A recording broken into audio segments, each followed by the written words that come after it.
Hello student, welcome to this special session of discussion on the state, civil society and globalization. This discussion relates to our MA program in sociology, specifically sociology of development, block 6 and 8. To have this discussion in the studio, we are having among us Professor Peter J. Smith. He is a professor of political science, Athabasca University, the Open University of Canada. Professor Peter J. Smith has extensively written in the areas of globalization and its interface with the state. Professor Peter, as you know, recently we are talking about the role of a state in the globalized world in the context of introduction of the structural adjustment program and also in the context of redefining the role of the state as propagated by the World Bank. How do you like to visualize the role of the state in this changing context? Well, I think to understand the role of the state in the contemporary context, one must go back and look at the original purposes and functions of the state as they were articulated in 18th, 19th century Europe and have spread throughout the world. The state is a social formation, an institutional formation that has been socially constructed and socially defined within a European context, but has now become the dominant territorial organization of power throughout the globe. So we have to go back and look at the state from the very beginning. And originally the state really had two fundamental purposes. One, it had to protect its citizens from disruptions and violence from within and threats from without. So it had to promote public safety. That is still fundamental today, as you know, in a world of terror, protecting one's citizens. The second critical function was the protection of property. Property in various dimensions, property of the person, but primarily property in regard to the functioning of a capitalist system. These were two fundamental functions. Now, in the 19th century and the 20th century, we had a changing function of the state. The state was primarily, until the 19th century, would describe as a liberal state. That is, in terms of having laws that would protect capital. But in the 19th century, those who were excluded from power demanded to participate in the state. So the state took on a more democratic function, permitting participation and the growth of democratic institutions, the spread of the franchise to more and more people, not just those with property. In the 20th century, we had a series of economic crises and depressions, and the state was seen as having to have a fundamental role in a variety of welfare areas. We call the growth of the welfare state, as the students may be well aware of. We have the growing role of the state in terms of providing public education, the growing role of the state in providing elements such as unemployment insurance are a safety net for those who had been harmed or had become unemployed. And the state also had a fundamental role in terms of the promotion of public health. So we really had three really changing dimensions of citizenship in regard to the state. And one, first of all, we had a liberal state, the protection of property, a system of courts, laws to ensure they're protected, a more democratic state that permitted participation and self-rule.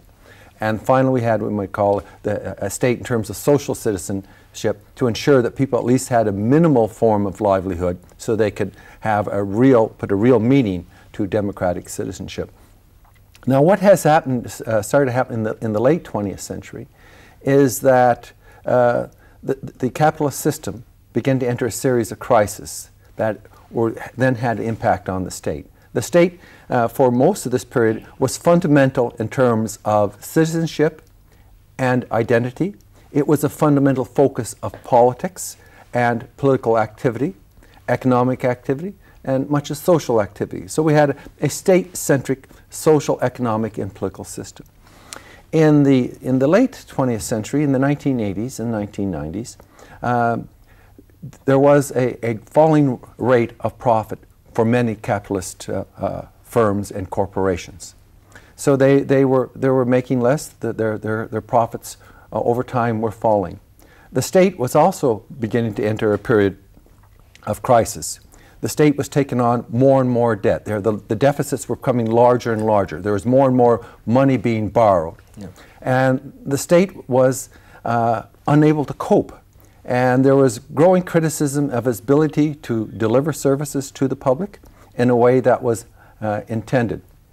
So the state was vulnerable to challenge. And in the late 20th century, particularly the 1990s, the state was challenged fundamentally in terms of its role within society. And in particular, corporations wanted to expand outside the boundaries and borders of the state, to increase their market access, to increase their profitability.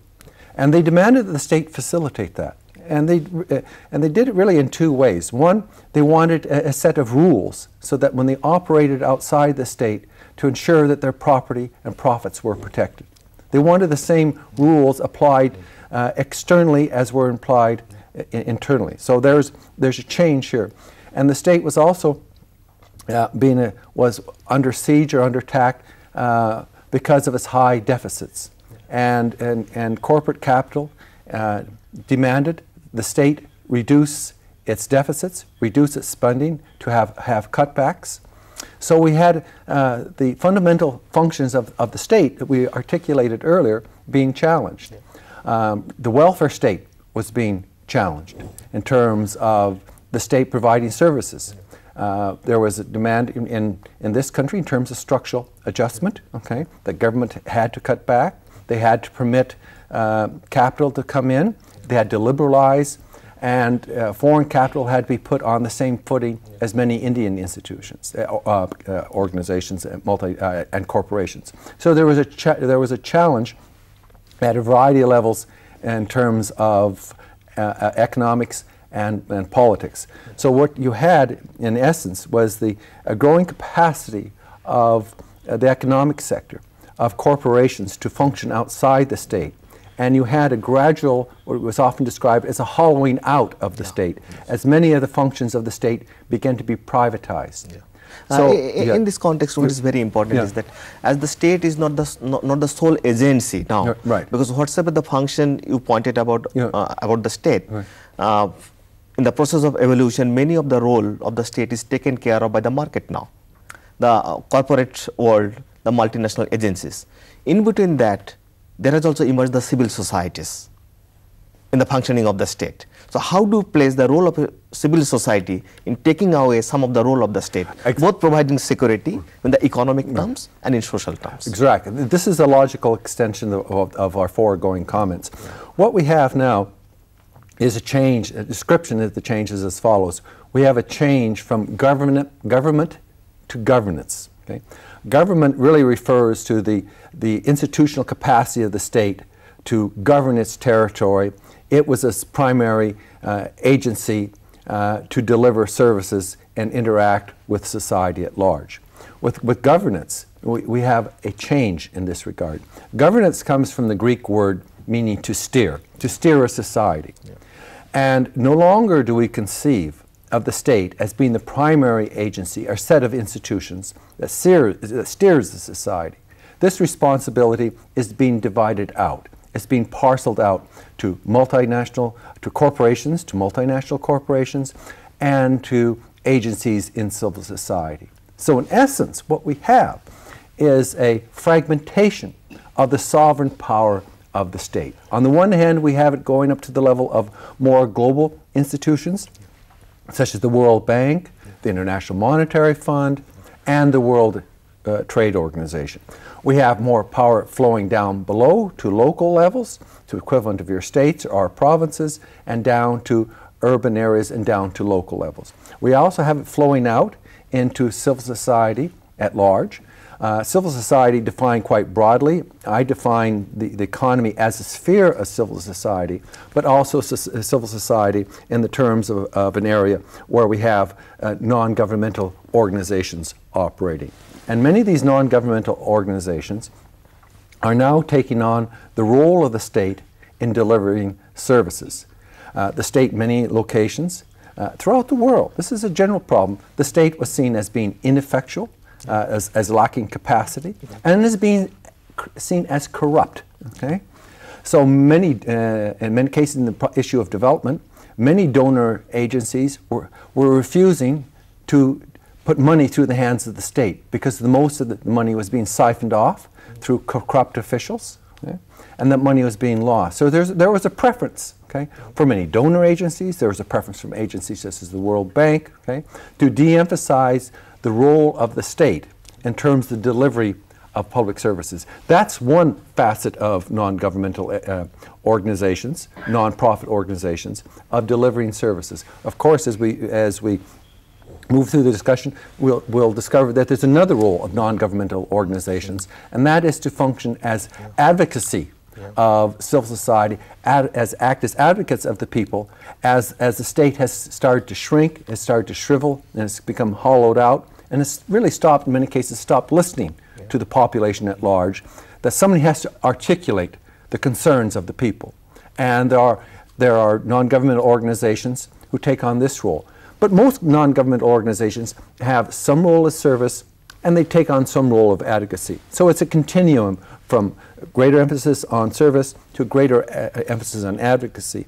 And many of these, what I describe as service non-government organizations, are little more than extensions of the state. So we have to be careful of looking at them as being fully independent of the state, as functioning with an autonomous civil society, because they're funded in many cases by the state. They're funded by other states, okay? And they're funded by other institutions of governance. So they lack autonomy. So we have to be very careful in terms of how we're defining non-governmental organizations or looking at them. But what we have is really a fragmentation in terms of power in society, and more we have power flowing away from the state, flowing into the hands of corporations, of other civil society organizations, and outside the state to institutions of governance. Specifically now with regard to the civil society and defining the NGOs, as you correctly pointed out, but the contradiction remains. At times they are being explained as a pro-state, right. At times they have been explained as a pro-market, but are they really pro-people? I mean, putting those two things together, civil society has emerged as a catalyst to serve the need of the people at the grassroots. Now, what's your experience says in terms of performing the role at the grassroots by the civil societies, especially in the developing world? Well, again, we have to be very careful how we define civil society, because there's a tendency when you define civil society to only look at groups that we like, okay? And these are people that work for the people, supposedly, or advocacy groups. But there are also civil society organizations, okay? What we describe in our country as chambers of commerce. They're business associations. They're non-governmental organizations. They speak for business. Okay? Business associations have their own, okay, non-governmental organizations. So non-governmental organizations only means that it's non-government. It doesn't necessarily mean it's working for the people or working for in terms of advocacy. Okay? And many, as noted earlier, many non-governmental organizations are simply there as extensions of the state. Now, in terms of development and the grassroots, there's a growing preference in many instances for greater decentralization of the state, decentralization in terms of power, and linking the grassroots to the larger civil society. And in this regard, communications technologies are playing a more important role in that regard. It's often been said that the local are the front lines of globalization. So they're being heavily impacted by globalization. But in terms of the issues of development, the state, in terms of its concept of development, promoting the social welfare of the people, this has been severely eroded. Okay? So it's become more and more the responsibility of civil society organizations to link with the people, to link with the grassroots, and ensure those interests are articulated at a variety of levels in society. At a state level, in terms of the Indian state or our provinces, at the national level, and the global level. Let's take the example of what's happening to farmers and the control over seeds. Multinational corporations are demanding the right to have patent over a variety of life forms, including seeds, and even the neem tree in this country was originally patented, and it had to be contested. You had to act for the grassroots, but this occurred through the courts.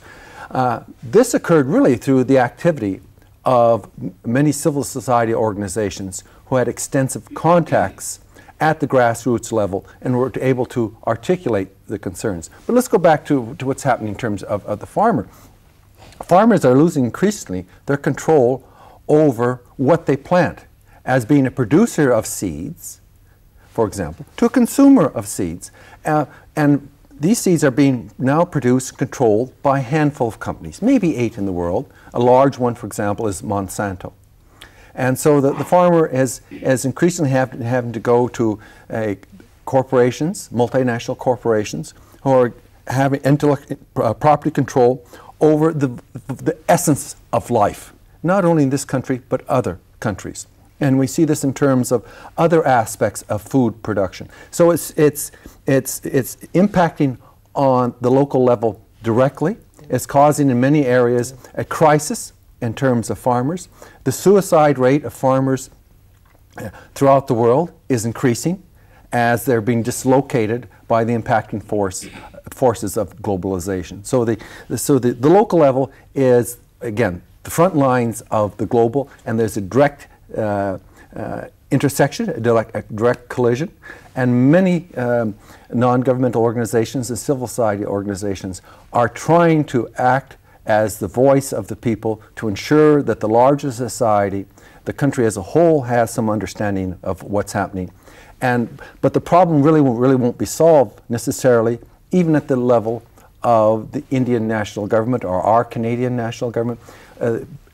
Because power has been divided up, you have to go and function at a global level as well. So what we have really in terms of the function of politics and society, that is becoming increasingly complex, increasingly fragmented. And you have to have the ability to work at a variety of levels. You can't not just concentrate only on the grassroots per se, because the grassroots is exposed to a very turbulent world today. It is very nicely told that nothing can be explained in terms of the grassroots formation. It's very important. I want to draw your kind attention towards the World Development Summit Resolution 1995, Copenhagen. Though the civil societies are functioning in the developing part of the world, 16th, 17th century onward, but it got a momentum proliferation after this process of structural adjustment program and World Development Summit 1995. It categorically mentioned the civil society initiative are to be encouraged, number one. Number two, these are to be integrated with the initiative taken by the state. And the state should provide all the legal, constitutional and legislative framework for the functioning and enlarge the activities of the civil societies. Now, what does it mean? Does it mean the state in the developing part of the world has entered into an arena of credibility crisis? Because of this credibility crisis, the civil societies are emerging, or there is exactly a need or demand of the civil society activism at the grassroots, so they are responding to that need. And how do you like to visualize this contradictory situation? This is a very important question, and I think it has to be visualized really in a global context. You mentioned the crisis of credibility. I would describe it as a crisis of legitimacy throughout the world. All our fundamental institutions, whether it be the state, the media, the private sector in terms of corporations, are in a state of crisis in terms of how they are being approved of, are accepted by the population of the world at large. So it's a legitimacy crisis. Okay? Now it's ironic in terms of this legitimacy crisis that the set of organizations that have the greatest approval of the people of the world are non-governmental organizations. Non-governmental, not just in one country, but throughout the world. And this is very interesting in the sense that increasingly non-government organizations are being seen as the embodiment of the public interest. But I want to go back in terms of your question in terms of the assistance that the civil society should take on more responsibilities, but they should work within a framework as articulated by the state. I see this really as an attempt by the state to discipline and control civil society, to make sure it functions within bounds and is supportive of the larger global project of neoliberalism, the spreading of market ideas, and to keep this element of society under its thumb, under its purview, under control. But this is not really being accepted. There are really two forms of globalization that have been articulated. One from above, with the sense of globalization above in terms of corporate power interacting with state to set rules, to allow neoliberalization, the spread of privatization, and the spread of markets. And the job of the state, in essence, is to go back to one of the original functions of the state, is to protect property, to have rules for property, and ensure there's no social disruption. So in essence, the role of the state is shriveling back to these two elements. And as you articulated, Deepal, the state is trying to ensure that its civil society organizations do not go out of control, that they're disciplined, and that they stay in their place. On the other hand, we have globalization from below, that people are increasingly able to challenge the role of the state, to contest it. And no longer do we have politics being confined to the state. We have the capacity of organizations to network, to spread beyond the state, to challenge corporate globalization at all levels. So we have really a contested element of politics. So no matter what the state says it wants, it's not being accepted by many people in society. And I would say, in effect, that the overwhelming majority of the people of the world do not accept this system of neoliberal globalization or liberalization as we describe it. There's data, and the best source for data, and I can just offer it to the students, is the World Economic Forum, that tribunal where you have all the hoi polloi, all the elite of the world meet in Davos, Switzerland. They've conducted these surveys, and I'm basing my interpretation of data on legitimacy as extrapolating from their surveys. All they have to do is student go to this website they can access to computer, go to the World Economic Forum and type in survey or poll, and look at these polls over the last 2 years. And then what they measure is the people of the world feel that, in fact, that they're worse off than they were 10 years ago. And they're losing confidence in their own institutions. So even the economic elite of the world recognize that we're now in a period of crisis, of acceptance, of credibility, and legitimacy. And this is, I think, the fundamental rock on which this whole ship will crash. Yeah. Well, thank you for giving this kind of a lucid explanation. Now the problem remains at another end. There has also been a process of co-opting the civil society within the state fold. Now civil society in the developing part of the world has emerged as a social force, as a social movement. They are contesting the authorities of domination. Millions of people are finding a hope within the civil society activism. Now if this space is used in the name of state intervention only to co-opt the civil society within the state, how to find the future of civil society in this third world context? Well, the state is attempting to control, the state is attempting to co-opt, and so are multinational corporations. I mean, this is always present. One needs funding, one needs money. Someone has to donate and provide funds, revenues, so you can function as a civil society organization, as a non-governmental organization. And because the state is a provider of funds in many instances, it can set parameters, it can set restrictions upon how this money is spent. So this becomes an instrument of social control for many non-government organizations. But there are many non-government organizations who function outside of funds being received from the state per se. They raise it through their own money-raising efforts. They get money from outside from a variety of organizations. Okay?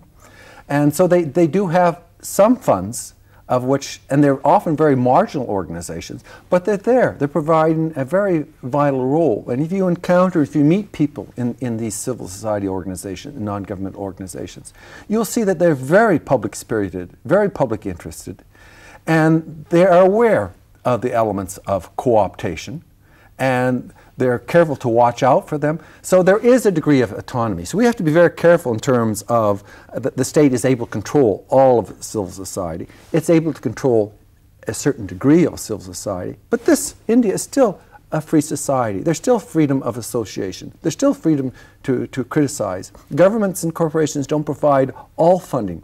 So there is a degree of autonomy. And in an age of networking, an age of information and communication technologies, it means that these marginalized groups are more and more find it easier to collaborate and work together to challenge what's going on. They're able to pool their resources. This is a great strength in many ways of our new technologies, as they permit the networking form of organization to flourish, not only in terms of networking corporations, networking states, such as working through the WTO, but networking civil society organizations who don't have many resources, but are able to work together to collaborate, to share brain power, to articulate their own message. So there is not a complete takeover by the state of civil societies, because civil society in its true robust form means that there's a sphere of autonomy of the state. If you're not autonomous of the state, you're really an extension of the state. And in many cases, this is what has happened to many non-government organizations. They simply become an extension of the state. But I'm talking about a sphere that has retained a degree of autonomy from the state and are able to articulate the concerns of those at the grassroots and at higher levels of society. Now, very briefly, I want your reflection on this. Now that we are in an era, we can't deny the process of globalization. We can't deny the process of functioning of the state. Right. And also we can't deny the process of emergence of the civil society and the market forces. Right. What should be the ideal local of civil society within this gamut of functioning of the state, market, and the process of structural adjustment program? The ideal function and role of civil society? I think the role of primary function of civil society is to encourage a democratic spirit within society and to bring out into society that which was hidden, to give voice to the voiceless, to make the invisible visible, so the state and corporations cannot hide from their responsibilities. If problems and issues are unknown, then society, and through its institutions of the state, doesn't have to address them. So I think there's a primary role of civil society to make sure that the needs of those who have been disempowered are re-empowered through their activities and articulated and are no longer invisible. Thank you, Professor Smith, for sharing your valuable experience in a very